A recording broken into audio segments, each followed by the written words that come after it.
Evan Marshall, a black man and an FBI agent, faces blatant racial profiling when Officer Eric Bolton aggressively arrests him in a public park based solely on assumptions about his appearance. The encounter, driven by prejudice and bias, exposes the systemic issues within the police department. As the investigation unfolds, body cam footage and witness statements reveal Bolton's discriminatory actions, forcing the department to confront its own failures. The story delves into the infuriating realities of racism and abuse of power, highlighting the lasting impact of such injustices and the need for accountability and reform. Here's the story. The golden hues of late afternoon bathed Ashton Park in a tranquil light.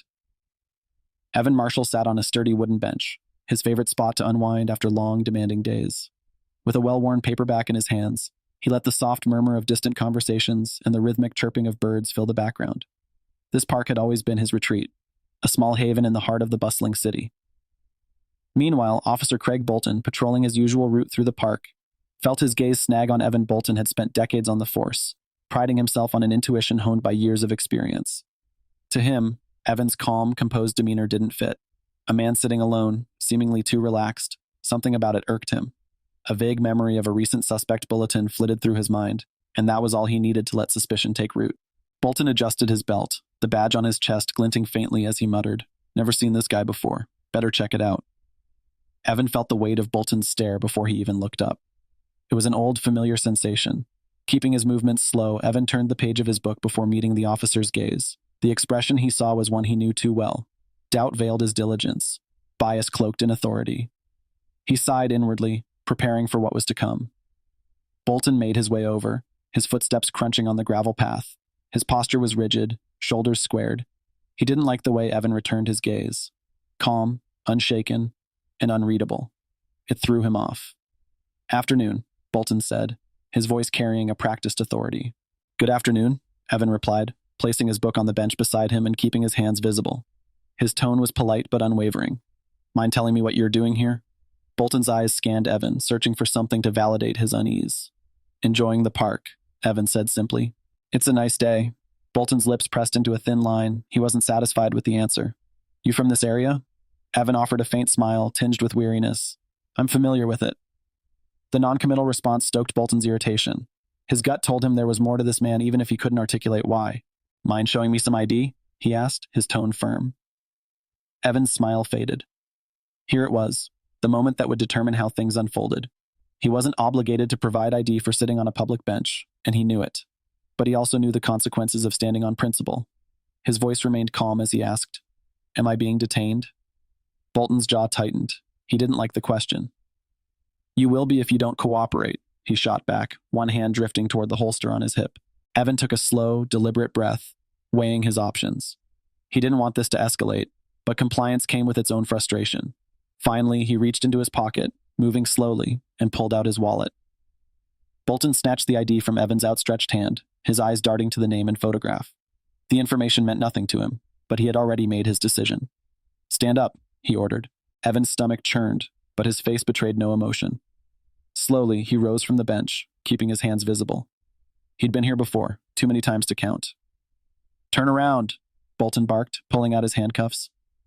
The cold metal bit into Evan's wrists as the cuffs clicked shut. He could feel the eyes of onlookers, some whispering, others turning away to avoid getting involved. The knot in his stomach tightened, but he stayed composed. He wouldn't give Bolton the reaction he was fishing for. As Bolton led him toward the patrol car parked nearby, Evan remained silent. The officer's grip on his arm was firm, his steps purposeful. Bolton's mind raced, trying to justify his actions. Something about this guy didn't sit right with him. Better safe than sorry, he reasoned. Inside the car, Evan stared out the window, his expression stoic. The trees and lampposts blurred as the vehicle pulled out of the park. This wasn't his first encounter with this kind of baseless suspicion, but it still stung. No matter how far he'd climbed, no matter how much he'd achieved, to men like Bolton, he was still just a suspicious figure in the park. The silence in the patrol car stretched, heavy and tense. "What were you really doing there?" Bolton asked, breaking the quiet. There was an accusatory edge to his voice. Evan turned his head slightly, his gaze calm as it met Bolton's in the rearview mirror. "Reading," he replied, his tone as steady as ever. Bolton scoffed. "A guy like you just sitting in a park? Reading?" Evan raised an eyebrow. "And what does a guy like me look like?" he asked, his words cutting like a blade through the silence. Bolton faltered, realizing the trap he'd walked into. You know what I mean, he said gruffly, though his grip on the steering wheel tightened. He didn't have an answer he could say out loud, and the realization made his chest tighten. The patrol car pulled into the precinct, the sun casting long shadows over the lot. Bolton opened the back door and roughly helped Evan out. The silence between them crackled with unspoken tension as they walked toward the building. Inside, the precinct bustled with activity. Officers chatted, phones rang, and papers shuffled. Bolton kept his grip firm on Evan's arm as he marched him toward the processing desk. Officer Jenkins, a younger cop stationed at the desk, looked up in surprise. "What's this about?" Jenkins asked, glancing from Bolton to Evan and back again. "Suspicious behavior in the park," Bolton replied curtly, handing over Evan's ID. Jenkins's eyes flicked to the ID, and for a split second, his expression shifted. Recognition. He glanced at Evan, then back at Bolton, but said nothing as he typed into the computer. "You'll need to take him to Captain Reynolds," Jenkins said, handing back the ID. Bolton frowned. "Reynolds?" Jenkins nodded. "She'll want to see this." Bolton hesitated, but nodded. "Let's go," he said, steering Evan down the hallway. As they approached Captain Reynolds' office, Evan felt Bolton's grip tighten, betraying his growing unease. Evan smirked faintly. The cracks in Bolton's armor were beginning to show. Bolton knocked on the door, then opened it when a sharp voice called, "Come in." Inside, Captain Leah Reynolds sat behind a desk covered in neatly organized files.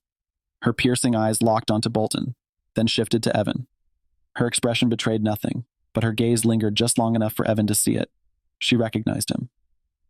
"Officer Bolton?" she said coolly, leaning back in her chair. "What's this?" Bolton squared his shoulders. "Caught this man acting suspicious in the park, brought him in for questioning." Reynolds' eyes flicked to Evan, then back to Bolton. "I see. And what was suspicious about him sitting in a park?" Bolton hesitated, the confidence in his voice faltering. "He refused to cooperate when I asked for ID." Reynolds' lips pressed into a thin line. "Step outside, Officer Bolton," she said, her tone leaving no room for argument. Bolton blinked, caught off guard. "But Captain—" "Now," Reynolds interrupted, her sharp gaze pinning him in place. Reluctantly, Bolton stepped out, leaving Evan alone with Reynolds.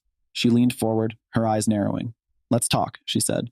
Captain Leah Reynolds stood from her desk, her sharp gaze shifting between the two men in her office. "Officer Bolton," she said, her voice steady but firm. "Step outside, I'd like to speak with Mr. Marshall privately." Bolton blinked, caught off guard. "But, Captain—" "Now," Reynolds interrupted, her tone leaving no room for argument. Reluctantly, Bolton unclipped the cuffs from Evan's wrists and stepped toward the door, glancing back with a mix of confusion and frustration before exiting. The door clicked shut, and the tension in the room shifted. Reynolds turned to Evan, her professional demeanor softening slightly.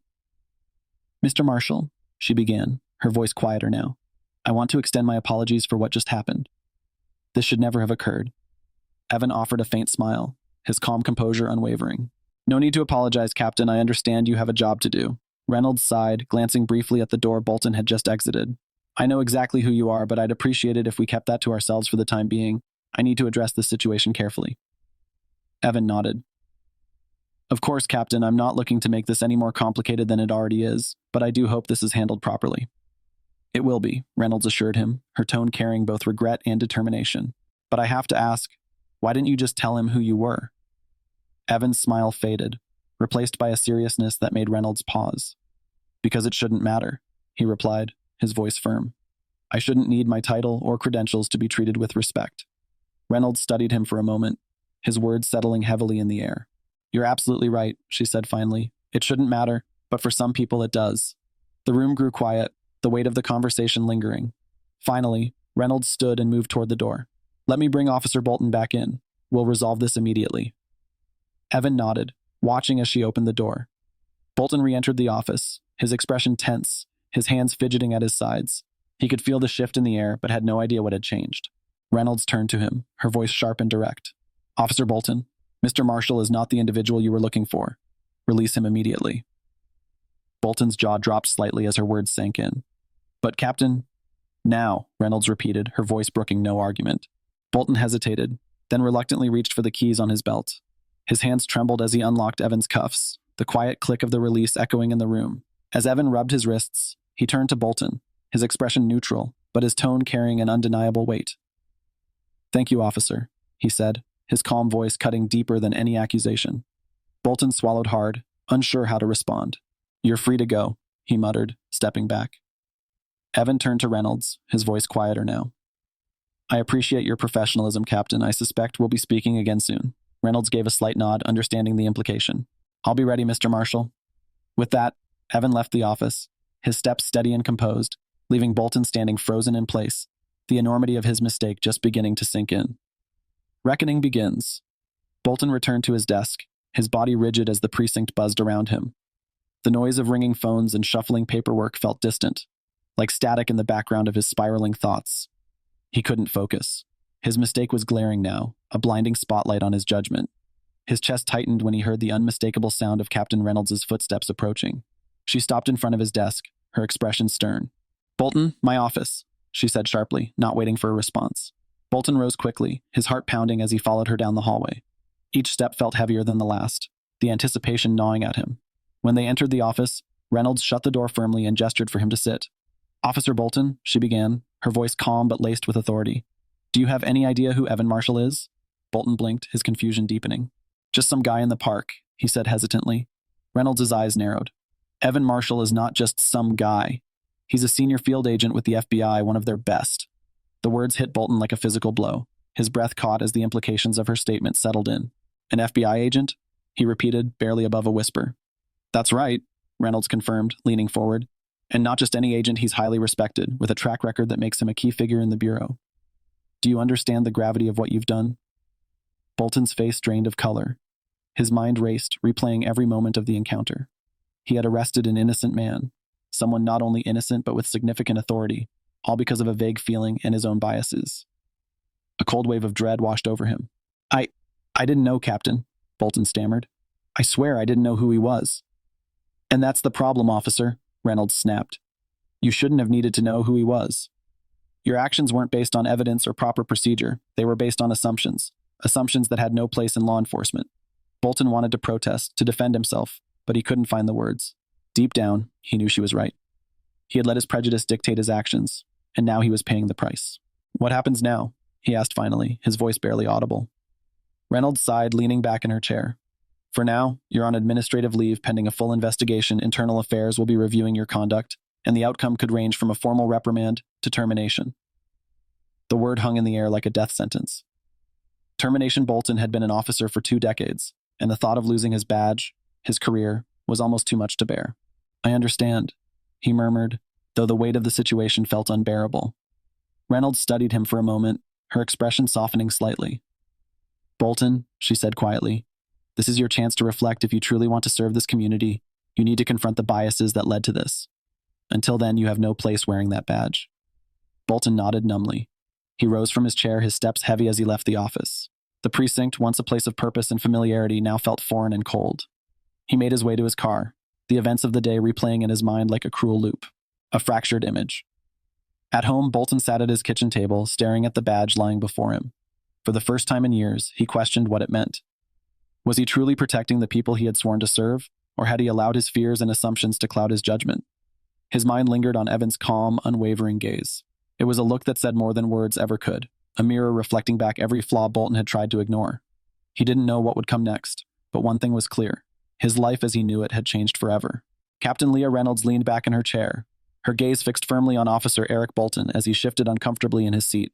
His normally confident demeanor was unraveling under the weight of the internal review.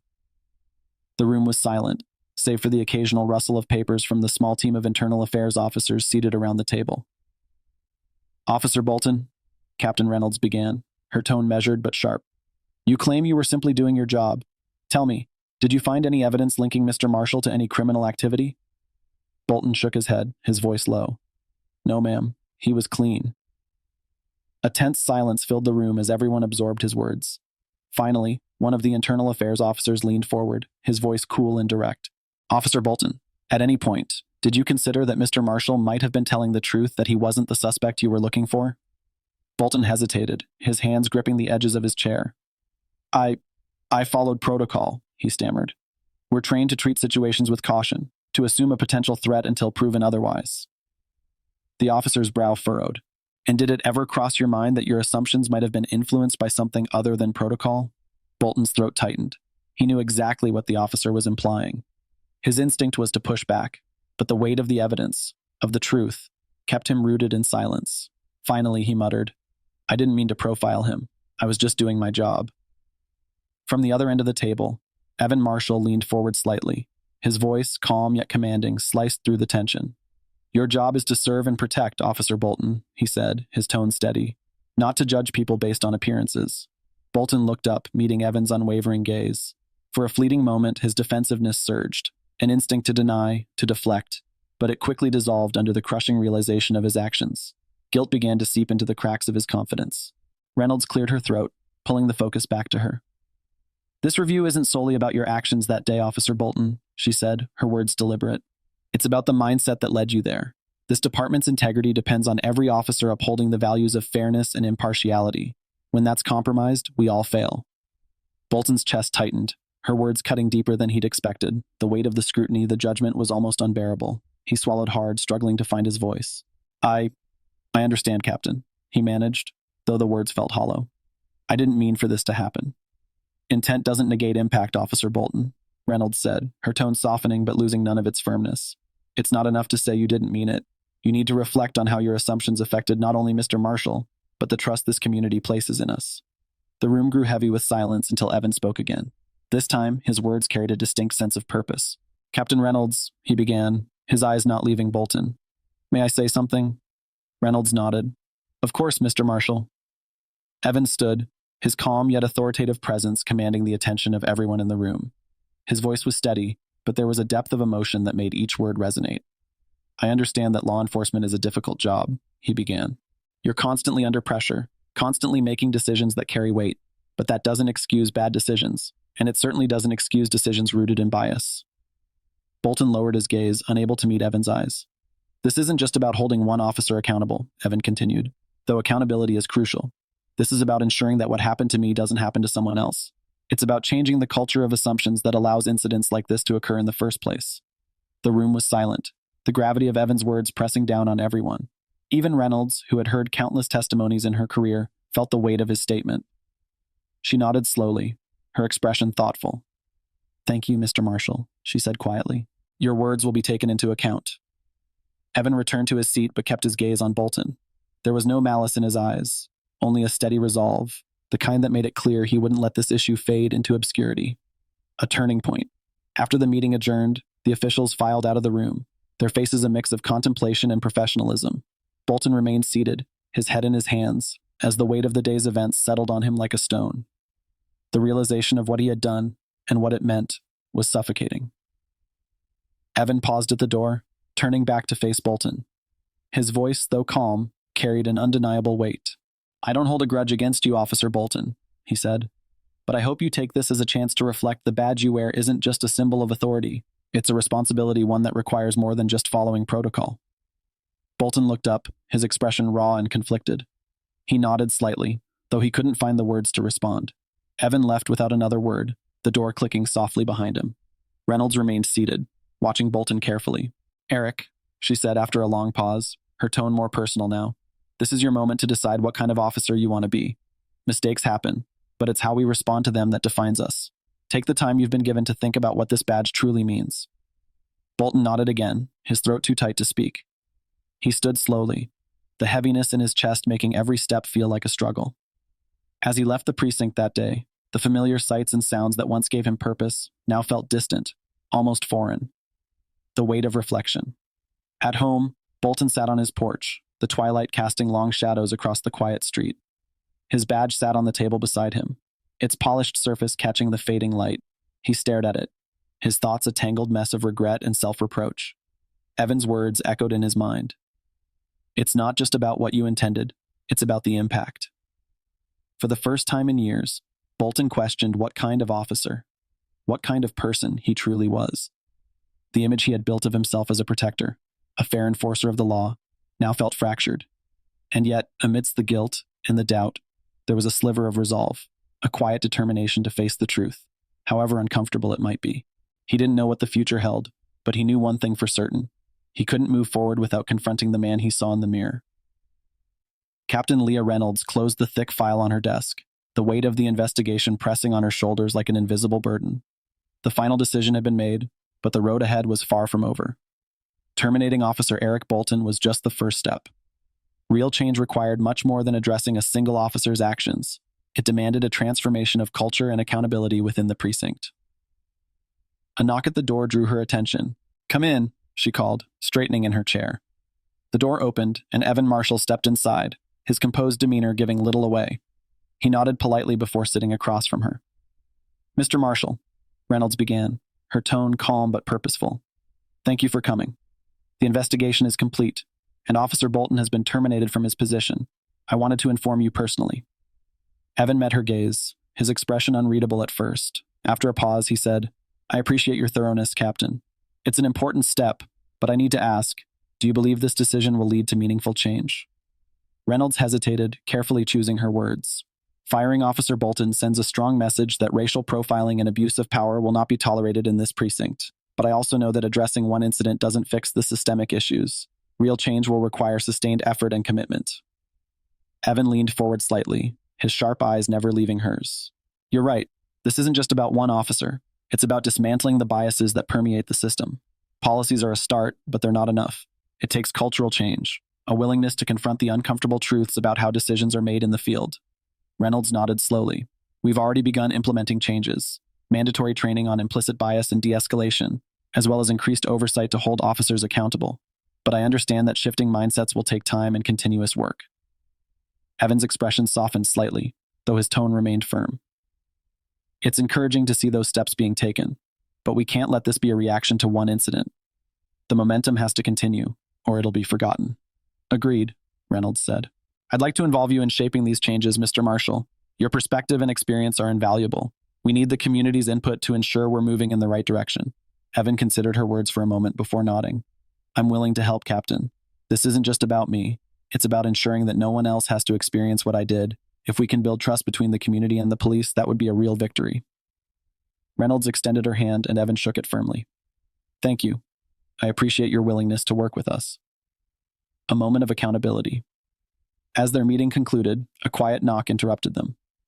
The door opened, revealing Eric Bolton, standing stiffly in plain clothes, a cardboard box of personal items in his hands. His eyes were shadowed with exhaustion, his face drawn with a mixture of regret and resignation. "Captain Reynolds," Bolton said, his voice subdued as he avoided Evan's gaze. "I'm here to collect the rest of my things." "Of course," Reynolds replied, her tone neutral.